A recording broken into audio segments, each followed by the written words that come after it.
राधे राधे महाराज जी।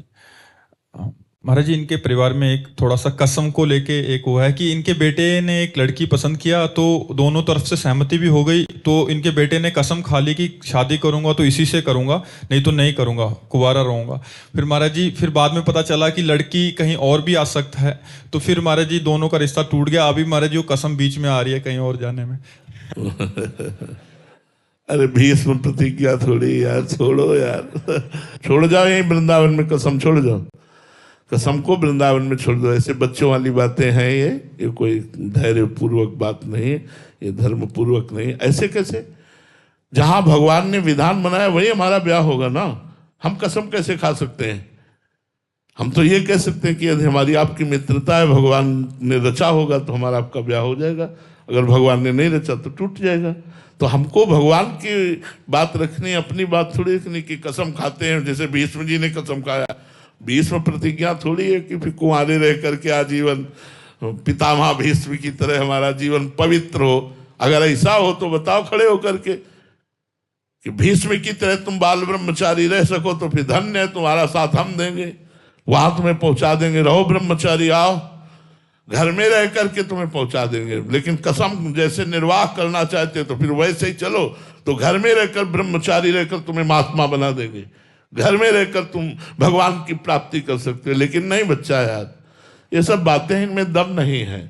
जिस समय मन अपने वेग में आएगा उस समय तुम, क्योंकि बिना साधना के मन को संयम में रखना बड़ा कठिन होता है।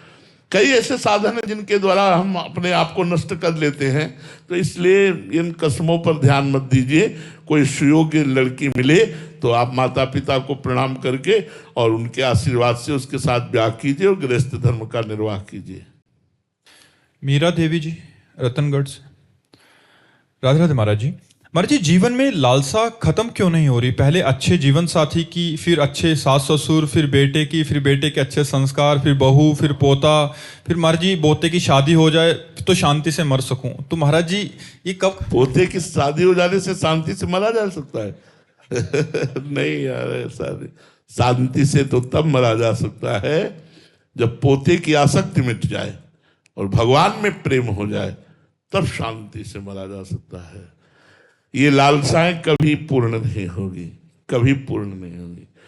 देखो, भरत जी ने राज्य त्यागा, पुत्र परिवार त्यागा, गंडकी नदी के किनारे भजन कर रहे हैं, लेकिन हिरण के बच्चे में आसक्ति हो गई तो अगला जन्म हिरण का हुआ। अगले जन्म का हेतु ये आसक्ति है। आसक्ति को जितनी जल्दी मिटा सको तो लालसाएं मिट जाएंगी। इसी के लिए हम कहते हैं खूब नाम जप करो। जितना नाम जप करोगे उतने ही आपके अंदर ज्ञान होगा, जितना ज्ञान होगा उतने आसक्ति, मोह, चाह ये सब मिटेगी और हृदय आनंदित हो जाएगा। विराज भट्ट जी।